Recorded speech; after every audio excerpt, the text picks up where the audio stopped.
Guys, wala kaming ihawaw. Ano? Tara? Hi guys, sobrang init nga pala guys. Hindi namin nakayanan kaya napag-isipan nga ng mga kupal kong kapatid na maligo kami sa walang bayad nga lang. Gusto nga nila maligo sa resort na may pool nga ni. Kaso nga, walang budget kaya no choice. Kaya arat sa walang bayad. Papunta nga pala kami sa Binarabudang. Kung hindi mo lang alam yan, i-google map mo na lang. Ewan ko lang kung makita mo yan. Eto na nga, papunta na kami at nadaanan nga namin tong mga people. Pauwi na sila. Mukhang nag-enjoy naman sila. Kita naman sa mga peslak nila. Mukha nga kaming artista kasi naghihiyawan sila. Hala, filler yan. Hala, scripted. Gawa-gawa ng kwento. Pero may isa nga dyan, nag-I love you. Like, ha? Kuya, ilan kaya nahipak nun? Ay, joke lang. Hindi ni magaganyan. At dyan nga, magpaparking na kami ng motor at bababa na kami sa salog. Ilog. At yan i-reveal ko ng mga kupal kong kapatid at tukmol kong karibal. Kambal. Ay, hindi magaganon. At malapit na nga pala kami sa aming destination na imagination. Birds of a feather. Flock together, go, ropa may yarn. Atake. Ay, teka mare, magsalamig ka muna. Baka sabihin mo, naligaw si Angelina Bule. Julie, hindi magbubuli na burenina, mainitan. Ayop yan. May dala nga kaming baon dyan, no? Ayan, bit-bit nila. Konti na lang at malapit na sa paliguan. Madami nga pala dyan naliligo kasi tirik talaga ang araw. Masakit nga sa balat. In fairness, maganda talaga dito guys. Malinaw at hindi makati sa balat ang tubig. Galing ba naman sa bundok? Sarap nga maligo pero lintian na pinetarakig. At yan na nga.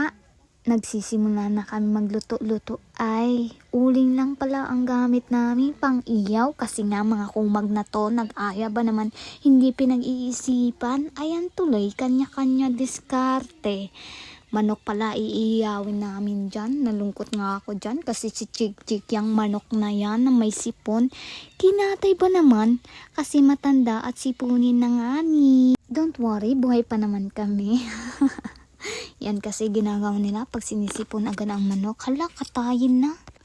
Kawayan nga pala nahanap namin pangtuhog sa iihawin naming manok. Kita mo naman sa video, diba? Kanya-kanya ihaw na para bang survival skill ang atake. Yan. Tutong na sa emo, King. Okay lang yan. Ano? Ayos lang mo.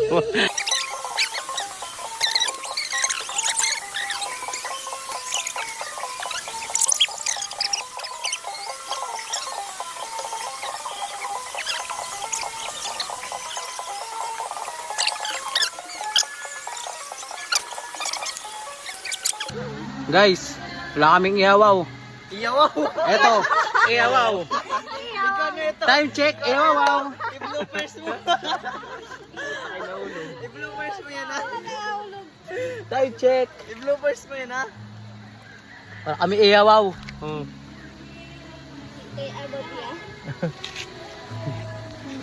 Ayan na nga, tapos na mag-ihaw sila at sila ay kumakain na. At samantala ko, ihaw pa rin. Hindi ko kasi sigurado kung luto na yung akin.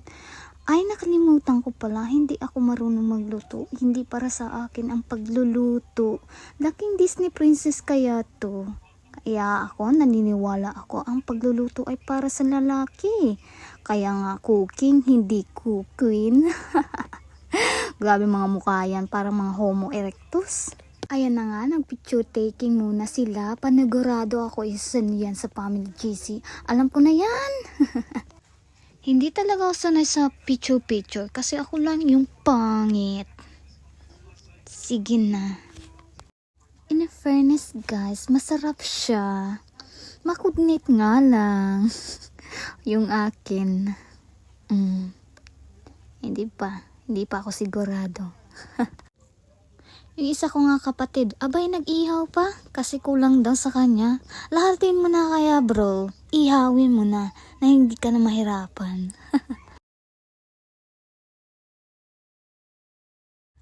At yan nga, pauwi na kami. Sobrang pagod namin. Hindi sa pag-swimming nga, napagod ka kakaihaw. Na para bang 90% sa kakaihaw, 5% sa pagliligo. Ay, inda baga.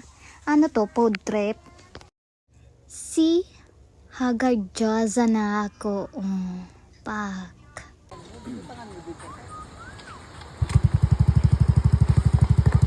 At yun nga, on the way na kami bahay. Well, nag-enjoy naman ako sa araw na to. Mapapa-thank you Lord ka na lang. Hehe. At bye sa vlog na to. Ganda ko dyan, oh.